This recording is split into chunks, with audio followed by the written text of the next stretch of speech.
나는 갓난 아이를 키우고 있는 젊은 가장이다. 아내의 이모는 지방에서 작은 텃밭을 가꾸며 살고 있다. 장모님은 무려 9남매 중 맞이인데 이모님은 막내이다. 아내와 몇 살 차이 나지 않고 어릴 때 같이 자랐다고 들었다. 이모님은 봄에는 쌈채소, 여름에는 오이, 참외, 수박, 가을에는 쪽파 등을 줬다. 그런데 폭우로 이모님이 계신 지역에 막대한 피해를 입었다고 연락이 왔다. 아내와 자매처럼 자랐는데 이번 일을 모른 채 한다면 크게 실망할 것이고 지금 상황은 고양이 손이라도 빌려야 할 판이기 때문에 서둘러 이모님 댁에 가려고 준비하고 있었다. 아내는 출산한 지 한 달 정도 되었다. 조리원에서 퇴소한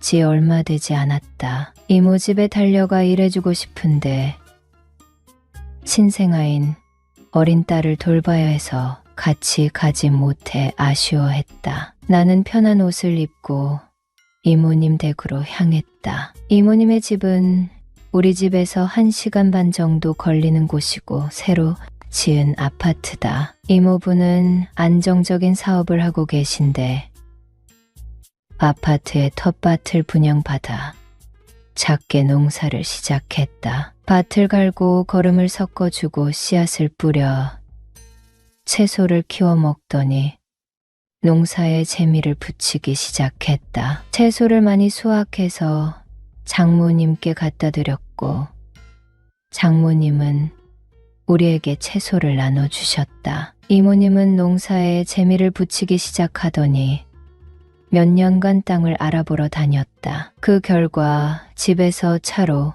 15분 정도 걸리는 지역에 있는 밭을 샀다. 그곳은 낮은 산이었고 야심차게 세컨드 하우스를 지었다. 일이 피곤한 날에는 잠도 자고 왔다. 세컨드 하우스에 작은 가전들을 갖다 놨고 손님도 초대해서 바비큐 파티를 하고 자고 갈 수 있도록 했다. 이모는 꿈에 그리던 전원 생활을 하게 되었다. 온갖 벌레의 공격을 받아도 자연이 좋다며 세컨드 하우스를 정성스럽게 가꾸는 모습이 참 좋아 보였다. 그런데 이번 폭우로 그 집에 피해가 생겼다고 울상을 지었다. 5주 전 아내가 만삭이었을 때 들렀던 이모님의 세컨드 하우스는 처참한 모습이었다. 이모님 저 왔어요. 큰 소리로 이모님을 부르자 이모님은 장갑을 끼고 걸어 나왔다. 최서방, 여기까지 오느라 수고 많았어. 길이 길어서 차도 멀리 세우고 왔지. 우리 소식 듣고 여기까지 발걸음했구나. 고맙고 미안해. 늘 밝은 이모님은 수혜로 인해 많이 힘들어 보였다. 장모님 형제 중 가장 인물이 좋은 이모님은 얼굴도 푸석해지고 지쳐 보였다. 이모부는 어디 가셨어요? 집이 엉망이 됐다고, 필요한 공구 산다고 철물점에 갔어. 자기가 이 집 지어놓고 나 때문에 고생한다고 투덜거리고 나갔지 뭐야. 공식적으로는 농사실이 좋아 야산 밑에 땅을 샀다고 하지만 나는 팩트를 알고 있었다. 막내 이모의 화려한 외모 때문에 이모부가 마음 고생을 한 적이 많아. 이모가 농사일에 집중할 수 있도록 무리해서 집을 지었다고 말이다. 이모 부부는 일찍 결혼해서 아이가 성인이 되었다. 이모가 끔찍하게 사랑하는 외동아들은 대학생인데 서울에서 자취하고 있다. 이모부는 젊고 예쁜 이모가 시간이 많이 남으니 농사를 짓고 살겠다는 소리에 무리해서 땅을 샀다고 했다. 안 그래도 이모는 어딜 가나 예쁘고 날씬하다는 칭찬을 들었고 조카가 어릴 때 온갖 핑계를 대고 친구들과 술 마시고 늦게 들어온 적이 많았다고 한다. 이모부는 이모애과 친구에게 이모를 소개받아 사귀다가 아이가 생겨 서둘러 결혼했다고 한다. 나름 모범생으로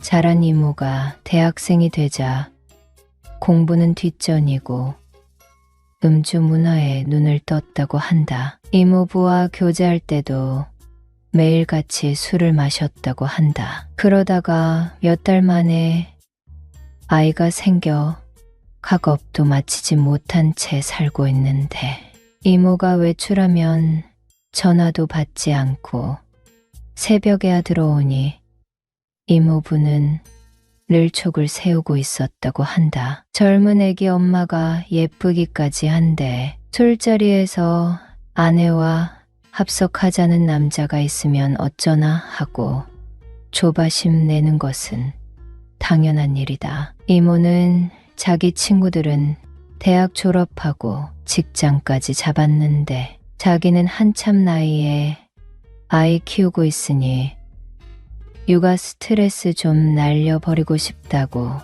친구와 약속을 잡았다고 한다. 이모부가 늦게 들어오는 날에는 가끔 장모님에게 전화를 걸어 언니, 우리 집에 와서 자면 안 돼.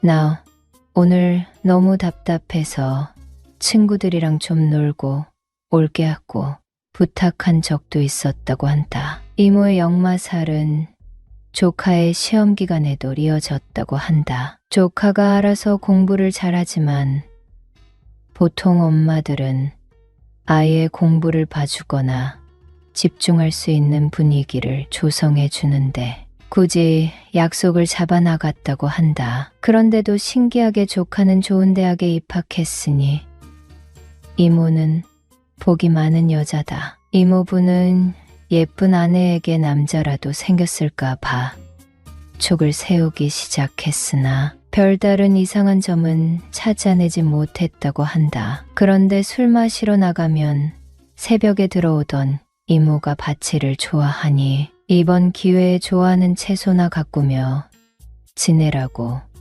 무리해서 땅을 산 것이었다. 이모는 인터넷을 보며 식물을 가꾸기 시작했고 시골 아낙네가 되어버렸다. 이모님의 집에 도착해서 엉망이 된 가재도구를 함께 치웠고 망가진 문, 서랍 등을 고쳐줬다. 아내가 걱정돼 조금만 도와드리고 집에 갈 생각이었는데 눈앞에 펼쳐진 처참한 상황에서 이 정도면 됐지 하고 손을 떼고 집에 갈 수는 없었다. 한참 동안 일을 했지만 이모부가 오시지 않았다. 이모님은 방금 전화 왔는데 우연히 친구를 만나 술 마시고 있대. 운전을 못하니 집에 가서 잔다고 화내라며 씩씩거렸다. 내가 우리 민수 어릴 때 술 마시러 나간 거 이 상황에서 복수하나 봐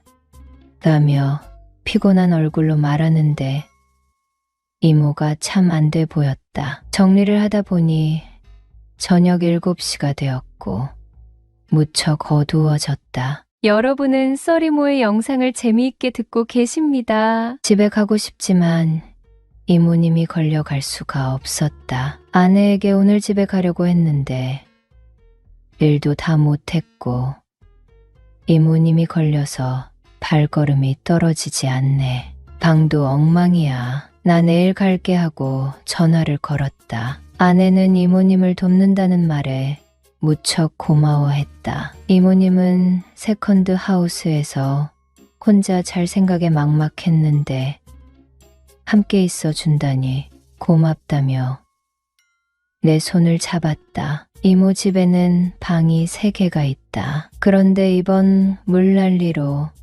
멀쩡한 방은 단 1개였다. 거실에도 물이 들어와 아무리 닦아내도 고약한 냄새가 났다. 이모님과 한 방에서 자야 할 판인데 이래도 되나?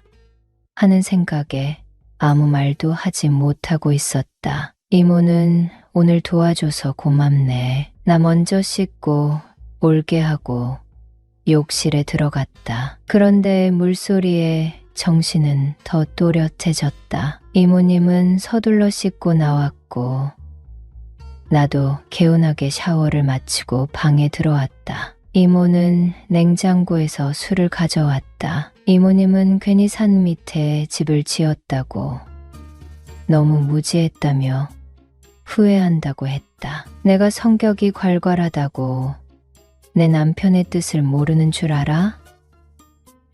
나 술 못 먹게 하려고, 시내에서 친구 못 만나게 하려고 집 지어준 것 같아. 그래도 20년간 결혼 생활하면서 얼굴값 한다는 소리 듣지 않으려고 했어. 친구들이랑 술 마시러 나가면 아저씨들이 합석하자고 찾아왔는데 진짜 단 한 번도 양심에 어긋나는 짓 한 적 없어. 난 진짜 술만 마셨다고 하며 푸념하기 시작했다. 자기는 어린 나이에 처음 만난 남자와 아이가 생겨 결혼했고 복학도 못하고 고졸인 상태로 사는데 자기를 의심하고 산다며 서럽다고 울기 시작했다. 정말 부부가 맞는지 오늘도 보란 듯이 집으로 가버렸다며 이대로 믿고 살아야 할지 서럽다며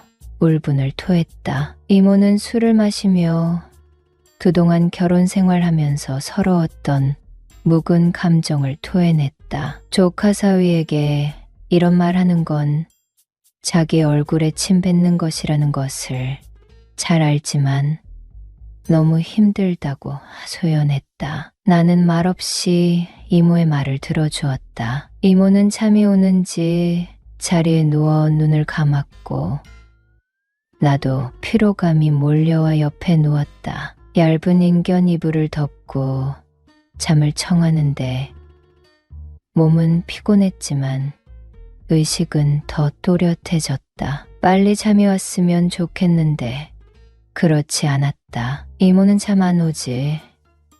어떻게 해야 잠이 올까? 모르겠어요. 저도 괴롭네요. 우리 비밀 하나 만들자. 이모의 뜻을 알아들었고 우리는 밤새도록 뒤척였다. 40대 초반과 30대 중반의 만남은 가히 환상적이었다. 이모는 평생 한 남자만 알고 살아왔는데 나에게 이런 일도 생기네라며 수줍어했다. 아내의 임신을 확인한 날로부터 거의 1년간 좋은 아빠로만 살아온 나는 그날 이모님과 좋은 시간을 보내니 무척 시원하다는 느낌을 받았다. 다음 날 어수선한 환경에서도 이모님은 정성껏 밥을 차려주셨다. 함께 정리를 하고 집에 돌아오는 길에 이모, 또 올게요라고 눈을 찡긋 감았다. 이모는 그 후로 내게 연락을 해왔다. 세컨드 하우스에 놀러가서 만남을 가질 수 없으니 외곽에서 만났고 이모는 경의가 부럽네. 그 지집애는 이렇게 건강한 남편을 왜 외롭게 하지? 그 덕에 얘가 호강하네 호라고 농담도 서슴없이 했다. 건강한 나를 칭찬함과 동시에 계속 보고 싶다는 의미가 포함되어 있었다. 아내에게는 무척 미안하지만 이모님의 칭찬을 들으니 더 당분간 이모님과 쫄깃한 시간을 더 보내고 싶다는 생각이 든다. 단 절대로 들키지 않고 말이다.